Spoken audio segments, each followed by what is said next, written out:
سینے کو معمور کر لیا، اس سینے کے اندر عداوت نہیں ہوگی، بلکہ اگر کسی کے دل کے اندر کسی کو دکھ درد ہوگا تو اسے بھی اس کے ساتھ میں دکھ درد و تکلیف کو محسوس کرے گا، اور سینہ خالی ہوگا تو نہیں کرے گا۔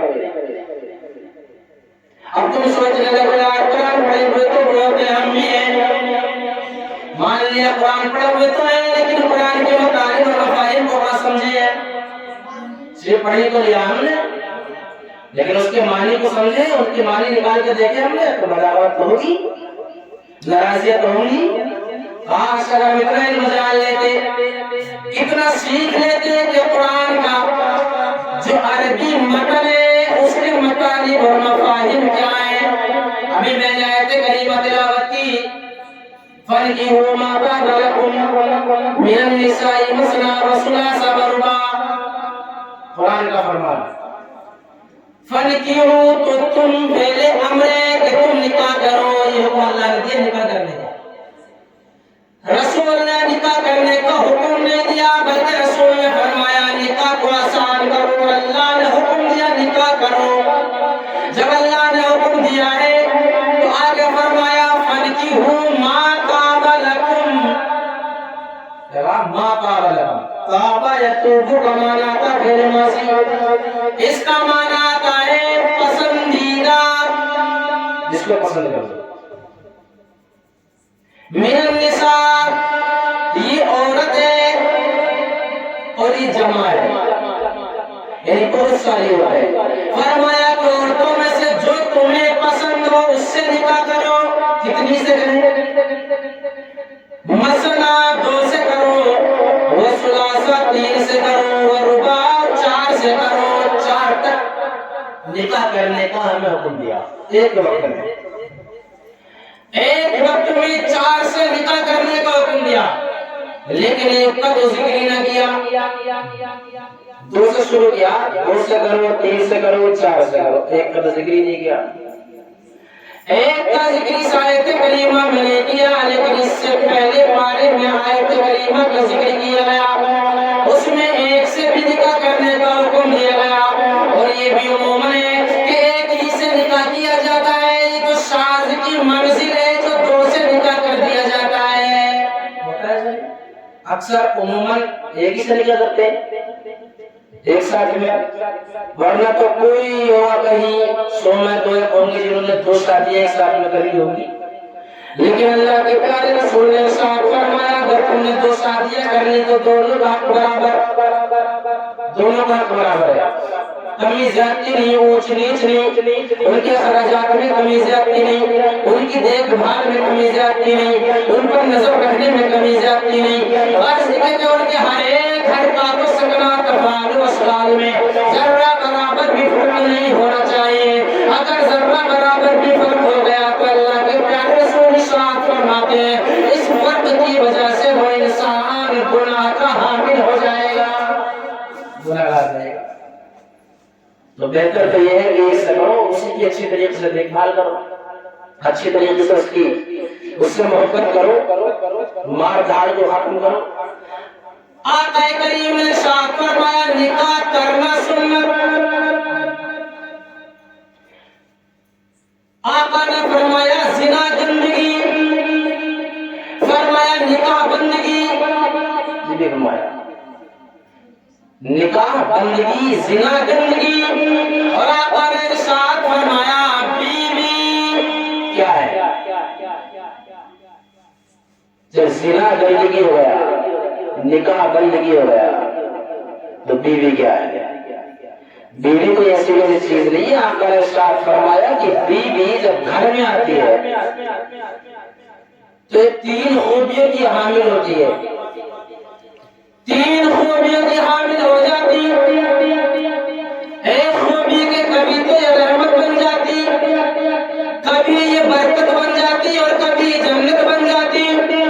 آقا کریم نے ارشاد فرمایا اس خاتون کے 3 دور، پہلا دور ہے رحمت کا، دوسرا دور ہے برکت کا، اور تیسرا دور ہے جنت ہونے کا، اور آپ نے بارہا سنا ہوگا کہ ماں کے قدم کے نیچے جنت ہے۔ آقا کریم صلی اللہ علیہ وسلم نے ارشاد فرمایا کہ جب یہ بیٹی اپنے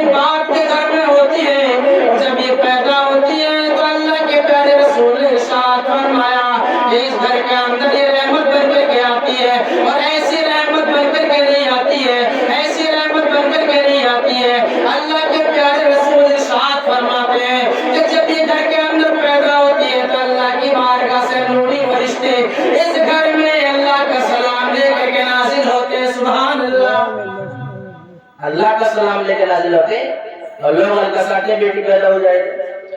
ایک ہو گئی تو سلوٹ آ جائیں گے اور دو ہو گئی تو اسپتال میں پہنچائیں گے دادی بھی دادا بھی. یار بڑی منحوس آئیے بتاؤ دوسری لڑکی پیدا ہوگی. لیکن یہ پتہ نہیں ہے کہ بیٹی کے نصیب سے ہی گھر آباد ہوتے. بیٹی کے نصیب سے گھر آباد ہوتے. کوئی نہ سمجھے کہ ہمارے گھر میں ہو گیا بیٹی پیدا ہو گئی تو شادی کرنا بہت مشکل ہے. نہیں، ہماری کیا اوقات ہے یار جو ہم شادی کر سکے؟ ہماری کیا ہمت و مجال ہے؟ ہمارے پاس پیسے اگر دھن دولت ہے جو کہ ہم بیٹی کو اپنے گھر سے مال و دولت دے کر روشن کرتے ہیں. یہ تو اللہ کے نظام ہے، اللہ پاک کے نظام ہے. اور اللہ پاک نے جب بیٹی کو ہمارے گھر میں پیدا کیا اور رحمت بنا کر پیدا کیا تو یقین رکھو کہ ہمارے گھر میں رحمت نازل ہوگی. ہمارے گھر میں رحمت نازل ہوگی تو ہمیں کس چیز کی فکر ہے؟ اور جس گھر کے اندر اللہ کی رحمتیں اور برکتیں نازل ہو جائیں اس گھر پر دنیا بھی تمام آفت و بلایات جتنی بھی آتی ہے سب کافور ہو جاتی ہے. لیکن یاد رکھنا ذرہ برابر کوئی تکلیف ہو جائے تو اس سے مایوس نہ ہو. اللہ رب العزت نے قرآن پاک کے اندر ارشاد فرمایا ان مع العسر یسرا، بے شک ہر پریشانی کے بعد میں آسانی ہے. ابھی ہمیں تھوڑی سی پریشانی دکھائی دے گی ہمارے گھر میں بیٹی ہے بیٹی پیدا ہوگی تھوڑی سی پریشانی دکھائی دے گی اور اسی وجہ سے ہمت توڑ دیتا ہے. لیکن یاد رکھنا اس کے بعد آسانی آنے والی ہے. گھر بنے گلزار ہو جاتا ہے. میرا اللہ پاک نے ارشاد فرمایا جب بیٹی اللہ کے رسول نے ارشاد فرمایا کہ جب بیٹی گھر کے اندر آئی تو رحمت بن کے آئی. اور جب باپ نے اس کو پال پوش کے بڑا کر دیا پروان چڑھا دیا اس کے بعد میں اس کا نکاح کا انتظام کر دیا. اب یہ نکاح ہونے کے بعد میں اپنی سسرال جا رہی ہے. اپنی سسرال جانے کے بعد میں گھر کو اچھی طریقے سے چلا رہی ہے. اللہ کے پیارے رسول ارشاد فرماتے ہیں اپنے باپ کے گھر میں تھی رحمت اور جب اپنا گھر بسا لیا تو ہو گئی برکت. اور اس کے بعد میں جب اللہ پاک نے اولاد سے نواز دیا یہ ماں بن گئی تو اس کے قدم کے نیچے جنت ہو گئی. یہ کمال ہے اس خاتون کا. اور یہ بھی فرمایا کہ جس نے اپنی بیٹی کو پال پوس کے بڑا کر دیا اور اس کو شادی کر دیا نکاح کر دیا اور اس کو اپنے گھر پہنچا دیا تو اس کے ماں اور باپ کو ایک حج مقبول کا ثواب مل جاتا ہے. ایک حج مقبول کا ثواب.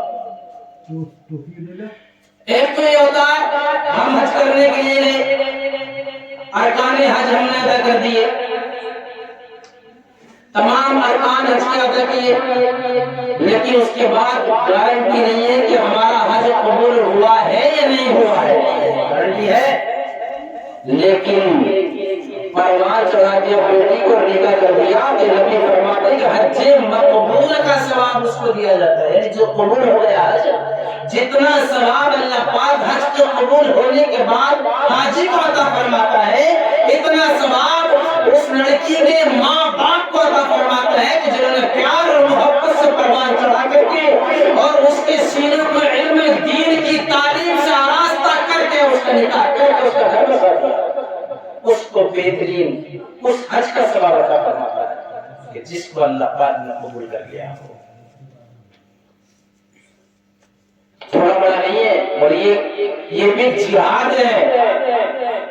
لوگ کہتے ہیں کہ دین کی تبلیغ پڑھ لکھ کر کے دین کی تبلیغ کریں گے امام بنیں گے تو کریں گے تبلیغ مدرسہ پڑھائیں گے تو کریں گے تبلیغ یا کسی قافلے میں جائیں گے تو کریں گے تبلیغ. یہ تو ہے ہی. اس کے علاوہ بھی ہم تبلیغ کر سکتے ہیں. ہم دکان میں بیٹھے تبلیغ کر سکتے ہیں اس بھی مسئلہ بتا سکتے ہیں. 4 آدمی ہمارے پاس بیٹھے لوگ دین کی بات بتا دیں یہ کرنی ہے. یہ ضرور نہیں ہے کہ مدرسے میں بیٹھ کر پڑھائیں گے تبھی دین کی تبلیغ ہوگی تو دین کو فروغ ملے گا. اپنا علم مضبوط ہونا چاہیے. کسی بھی خطے پر بیٹھ کر کے وہ دین کی تبلیغ کر سکتا ہے اور عزت و شرافت کی زندگی گزار سکتا ہے. لیکن شرط یہ ہے میں بتا رہا تھا کہ جس گھر میں قرآن کی تلاوت ہوتی ہے اس گھر سے خوشبو قرآن نظر آتی ہے. خوشبو قرآن کی شعائیں کرنیں کھلتی ہوئی نظر آتی ہے کلیاں اٹھتی ہوئی نظر آتی ہے. لیکن شرط یہ ہے کہ قرآن کے مطالب اور مفاہیم کو سمجھتا ہو جانتا. اور جہاں قرآن کے مطالب اور مفاہیم سمجھے جاتے ہیں نا، وہ فساد نہیں ہوتے. اور